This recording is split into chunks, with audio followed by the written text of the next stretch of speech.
হইবা যে দেওবন্দর জাকারিয়া সাহেব ফরমাইতরা শুক্রবার কোন রাত্রি অত ফজিলত ওয়ালা এর কারণ হইল রাসূল পাক সাল্লাল্লাহু আলাইহি সাল্লাম তান মাতৃ গর্ভে আব্দুল্লাহর পেশানি থেকে তান মার পেটে আগমন করবার রাত্রি হইল জুমারাতের রাত্রি এই আগমন বা মিলাদের রাত্রিরে জাকারিয়া সাহেবের মতো দেওবন্দি বুজুর্গে যদি সবে কদর সবে বরাত এবং লাইলাতুল মিরাজের রাত্রি দুই ঈদের রাত্রি ঈদাইনের রাত্রি তাই বেশি ফজিলতের গুরুত্ব দিয়ে তখন তাইলে আমরা সহজে বুঝা গেল দেরি হইল না যে নবীর আগমনের ব্যাপারে পুরানো বুজুর্গানে কেরাম হলে তারা কোনো মুসলমানদের বিভ্রান্তি করছেন না সুবহানাল্লাহ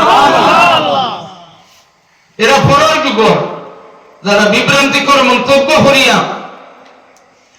আজকের যুগে এই যে মিলাদুন নবীর অনেক কটাক্ষ দুরূদ শরীফের উপরে অনেক কটাক্ষ নবীজির দিদার নসিব হওয়ার ব্যাপারে এটা হাদিস শরীফের উপরে জাল হাদিস এটা হাদিস শরীফের উপরে কটাক্ষ করা দূরে হইতে পারি না আউযুবিল্লাহ আর রাসূল পাক সাল্লাল্লাহু আলাইহি ওয়াসাল্লাম ফরমায় যারা আমারে দেখলো এরা সত্য দেখলো সুবহানাল্লাহ গুমর করো যারা আমারে দেখলো এরা সত্য দেখলো সুবহানাল্লাহ এরপরে আরেক হাদিস শরীফ হুজুরে ফরমান যারা আম্বিয়া কেরাম হলে দেখলো আমারে দেখলো এরা সত্য দেখলো কারণ নবী আম্বিয়া হলের সুরতে শয়তানে সুরত ধরতে পারে না সুবহানাল্লাহ এটা সহিহ হাদিস শরীফ এই সমস্ত কথা আপনারা উল্লেখ করার কারণ হইল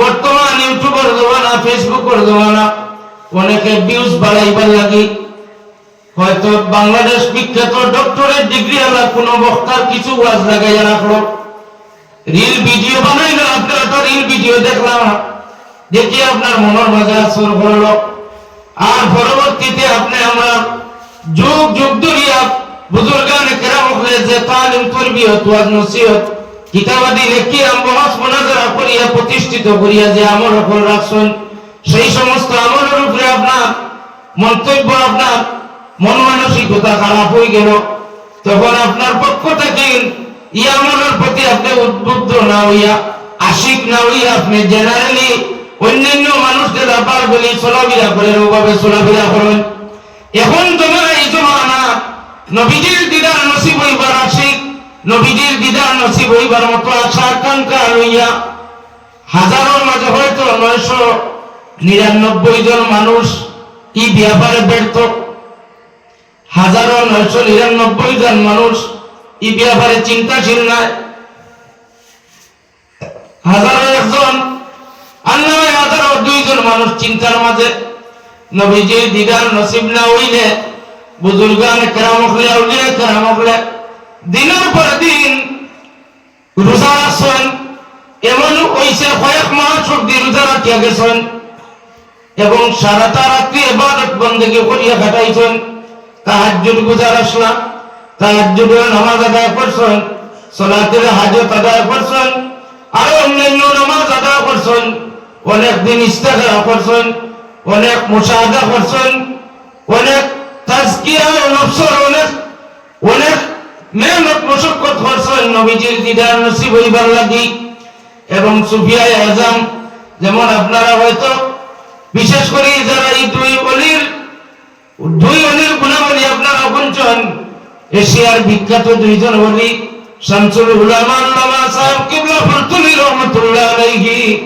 আর হযরত সাহেব কিবলা বিস্কুটি রহমাতুল্লাহ আলাইহি এরা অত বড় দরজা ওলি আল্লাহ পরাশরা এমন কোন ওলি যখন তারা দরগা শুনকে কইছেন সাহেব দীর্ঘদিন তাকিন দালালুল খয়রাত শরীফ পড়িয়া দীর্ঘদিন আপনার দেওয়া দুরূদ শরীফের ওয়াজিফা তিলাওয়াত করিয়ার পাঠ করিয়ার দীর্ঘ কয়েক বছর ধরে সবর চালাইয়া দেয়া বহুত আশা আকাঙ্ক্ষা আছিল একটা দিন দয়াল নবীজির দিদার নসিব হইত সব দিদার নসিব হয় না মনে হয় আমার অন্তর পবিত্র নয় কোন পবিত্র নয় আপনি একটু খেয়াল করিয়া আমার ধ্যান করিয়া দেখুন যান আমার কলবের মাঝে কোনো ব্যাপার আছে কিনা তখন সাহেব কিবলা রহমাতুল্লাহ আলাইহি ফরমান নজিবানে যদি তোমার কলবের মাঝে কোনো বেরাসেরা নাই এই মুহূর্তে যদি তুমি কামলিওয়ালা নবীজিরে দেখতে চাও তাহলে আমার চাদর ওখান উড়িয়া বইরও হইয়া চাদর ওখান গাছ দিছুন মাথা মুবারক, যে ব্যক্তি দেখতে চাইছুন মাথা মুবারক ডাকিয়ে দিছুন চাদর উড়াইয়া এই চিৎকার দিয়া ফারমারি উঠুন ইয়া রাসূলুল্লাহ ইয়া হাবিবাল্লাহ কইয়া বকা সুবহানাল্লাহ। চাদর উড়াইয়া দিতে সোজার গুড়ায় ফুলতলি সব খিলার চাদর হান গান দিতে সময় কামলিওয়ালা দয়াল নবীজির দিদার নসিব হয়ে গেছে। আওয়াজ দিয়া বললে সুবহানাল্লাহ। ওলিল্লাহ ইপার আছে যার ইচ্ছা টানে দরিয়া দয়াল নবীজির দিদার নসিব হইবার ই পাওয়ার আছে, ক্ষমতা আছে, দরিয়া আল্লাহ নবীর দিদার নসিব করাইয়া দিছেন। জোরে জোরে বল সুবহানাল্লাহ। যে সমস্ত কলমে কাগজে ইন্টারনেটে মোবাইলে টাইপ করিয়া বিরোধিতা করা চলে বর্তমান প্রজন্ম একটু কি দিকে এক্সপার্ট, ইন্টারনেট ও মোবাইলের সোশ্যাল মিডিয়া মন্তব্য এবং কুমন্তব্য করবা এবং লেখালেখি করিয়া যাইতে বিরোধিতা। আপনারা খিদমত একটা আওয়াজ, আপনারা প্রত্যেকে জানেন বিখ্যাত এক কসিদার নাম আপনারা জানেন এবং কসিদাটা আপনারা মুখস্থ আছে। বালাগাল উলা বিকামালিহি কাশাফাত দুজা বিজামালিহি হাসনাত জামিউ খিসালিহি সাল্লু আলাইহি ওয়া আলিহি। এই যে ব্যক্তির নাম শেখ সাদি রহমাতুল্লাহ আলাইহি, যুগশ্রেষ্ঠ একজন আশিকে রাসূল এবং আল্লাহর হাবিব, কত সচ্চা আশিকে রাসূল, যে আশিকে রাসূলের ও দুরূদ শরীফের যে কবিতা বা কসিদা যে লাইন ও দুরূদ শরীফের লাইন লেখা রাখছেন, 3 লাইন লেখার পরে গুমর বাপ আইছে, তন্দ্রা আইছে, গুমর বাপ আইছে, চতুর্থ লাইন টাইম মিলাইতে পারেন না। ও টেবিলের কাগজে কলমে বৈঠকের থাকা অবস্থায় গুমর বাপ আইছে, ও গুমর করো সামান্য গুমর বাপ আইছে, দেখুন কামলিওয়ালা নবীজি তার চোখের সামনে হাজির। সুবহানাল্লাহ। হাজির দিয়া ফরমান, শেখ সাদিক তুমি আমার সামনে যে কসিদা উল্লেখ চতুর্থ নম্বর 4 নম্বর লাইন মিলাইতে পারো না, তুমি যে কসিদা উল্লেখ ও কসিদার 3টে লাইন আমারে পড়িয়া পাঠ করিয়া শোনাও। তাই পাঠ করিয়া শোনান, বালাগাল উলা বিকামালিহি কাশাফাত দুজা বিজামালিহি হাসনাত জামিউ খিসালিহি। এরপরে আর কিছু পড়তে পারেন না, তার ইলম নাই। সুবহানাল্লাহ। না চিন্তা করতে ইলম নাই, ইলম আছে, ইলম নাই, ইলম আছে, কিন্তু কামলিওয়ালা নবীজির স্বীকৃতি প্রাপ্ত একটা দুরূদ শরীফ আমরা উন্নত করে পাইবার লাগিয়ে দিন তার জবানে দিয়ে টুকরা বাইর হইছে না। সুবহানাল্লাহ। শেখ সাদির ইলম নাই, কথা ধারণাও করবা না। শেখ সাদির বহু শের আশার উপর পড়লে গুলিস্তা বুস্তান কিতাব পড়িলে বোঝা যায় তাই কত মাহির, বিশ্ববিখ্যাত একজন আলিম। শেখ সাদির 3টা লাইন পড়ার পরে চতুর্থ লাইন মিলাইতে পারেন না। হুজুরে ফরমান, আল্লাহ নবী ফরমান, শেখ সাদি তুমি আমার লইয়া পড়ো, সাল্লু আলাইহি ওয়া আলিহি। সুবহানাল্লাহ। শেখ সাদি লেখা কাগজে কলমে রাসূল পাক সাল্লাল্লাহু আলাইহি ওয়াসাল্লামের শান কসিদা হুজুর তশরিফ আনছেন। ইওয়াজিকাল আজ থেকে 10 বছর পরে আপনারা ছেলেমেয়ে বুঝাইলে আপনারা ছেলেমেয়ে আপনার লোকে তর্ক করব। আপনার ছেলেমেয়ে আপনি ইওয়াজ বুঝাবে সম্ভব হইতো না। আপনার ছেলে আপনারা জবাব দিব যে শেখ সাদিয়ার বারকে আমি চিনি না, আমার সহিহ হাদিস শরীফ দেখাও, নতুবা কোরআন শরীফ থেকে একটা দলিল দেও শেখ সাদিয়া দেখছেন বলিয়া আপনি সম্ভব হইতো না আপনার ছেলের যুক্তিগত তারে দলিল দিয়া বুঝানি।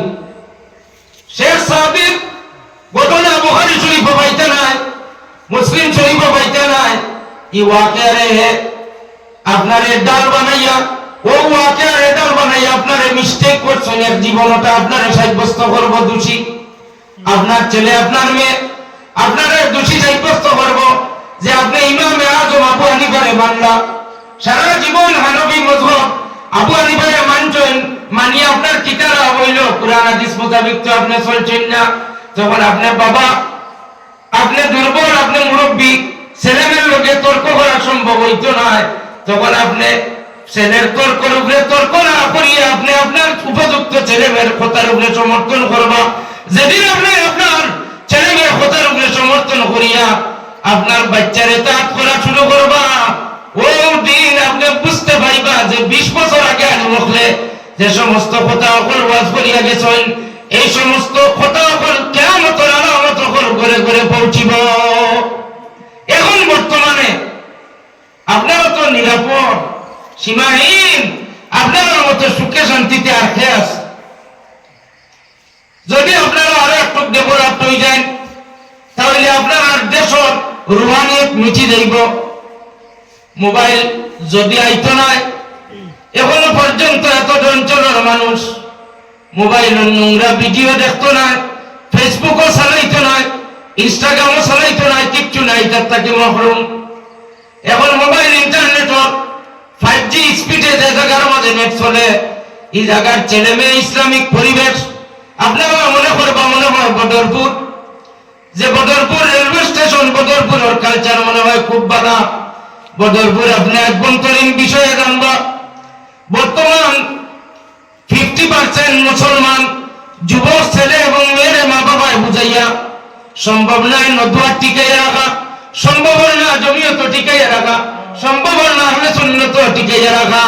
তারা সহিহ হাদিস শরীফের উপরে অর্থাৎ মযহব ছাড়া লা মযহবী এমন একটা ফিরকা যেটা ডক্টর জাকির নায়কের দ্বারা উৎপত্তি, এই ধরনের লা মযহবী ফিরকার কারণে বর্তমানে প্রত্যেকটা পরিবার ছেলে একদিকে দলিল দিয়ে, মেয়ে একদিকে দলিল দিয়ে, মা বাবা ছেলে মেয়ের লোকের দরবার করা সম্ভব না। নাউযুবিল্লাহ কইনা ই ব্যাপারে আপনারা শান্তি বেশি জ্ঞানী না বানানি বলা, ছেলে মেয়ে বেশি বানানি না বানানি বলা, ডাইরেক্ট কই জানি ফুলতলি সাহেব কিবলা ছোট সাহেব যেটা কইসলা, এই ধরনের বিয়ার ডিগ্রি পাস করিয়া যদি বাচ্চা ও মানুষ হয়, এর চাইতে আমরা ছেলে মেয়ে মূর্খ বানাইয়া বাড়িতে রাখবো, মানুষ বানাইয়া রাখবো। ঠিক না নি কোথায় যান? বিয়ে পাস করাইয়া যদি ছেলে এবং মেয়ে ও মানুষ হয়, জানোয়ার রূপ ধারণ করে যায়, তাহলে আপনার ছেলের মেয়ে বহুল অশিক্ষিত তবে মানুষ বানাইয়া তো আপনি বাড়িতে লালন পালন করতে পারবো, আসানি না? যে হাজিরে কেরাম সামিনে আজম, আপনারা কিদমত গুজারিশ শেখ সাদি রহমাতুল্লাহ আলাইহি কলমাত আল্লাহর নবীর দিদার নসিব হয়েছে, কথা আপনারা বিশ্বাস আছেনি? একটা আরো শক্তভাবে বিশ্বাস আইব, দলিল দিলে এবং যুক্তিগত কিছু মানা লাগে। বিচার আপনারা তো গ্রামাঞ্চলে বেদানো বিচার করেন, বিচার